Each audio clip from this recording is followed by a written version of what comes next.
How's it going, guys? My name is RJ. Welcome to North Outdoors. Today I'm out here in a Texas Creek fishing the white bass run, and I just wanted to take some of this time to show you guys the top 5 baits that I think you need to have in your tackle box for white bass fishing. So without further ado, let's get right into it. And if you like content like this, feel free to subscribe.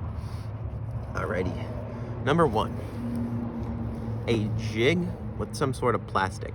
Now, I'll show you guys 2 or 3 plastics that I really like. This is a 1/16 ounce jig head. You can easily get these for cheap, Walmart, Cabela's, and everything I'm gonna show you today, you can find at Walmart for like less than $2, so that's a big perk. But number 1 is just gonna be this kind of little small jig with some sort of trailer. This is a little chartreuse twister tail with a black body and just a hint of blue right there. These things work wonders for both crappie and white bass. A few other trailers that are worth noting are a white twister tail. This one's a little bit bigger. You could fish this on a 1/8 ounce head if you were targeting some bigger fish or they're more aggressive that day.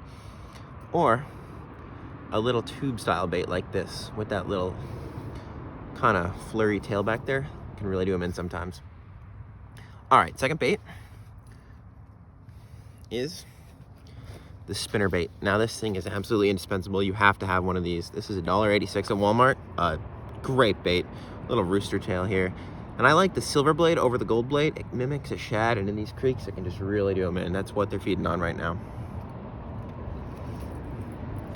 Number 3, crankbait.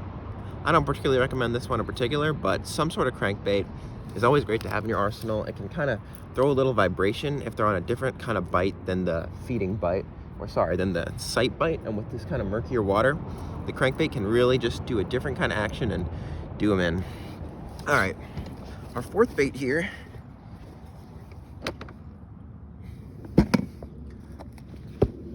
a live minnow. This one's kind of obvious, but especially on slower days when a cold front rolls through, where they're not really feeding on plastics like you want them to, you just can't beat a live minnow. And the 5th bait is kind of a combination of all of these. Take whatever you're using, throw it under a bobber. So you could fish your minnow on the bottom with just a split shot and a hook, or you can throw it under a bobber, let it drift down the current. And kind of another trick that, I don't know, I'm sure a lot of you guys do this, but you can fish these things under a bobber too. And when you have that suspended right perfectly in the water column, man, those fish just love it. So yeah, that's gonna conclude this video. I just wanna make it quick, show you guys a few tips, and here we go. It's time for me to catch some fish. So catch you guys out there, and if you like content like this, feel free to subscribe.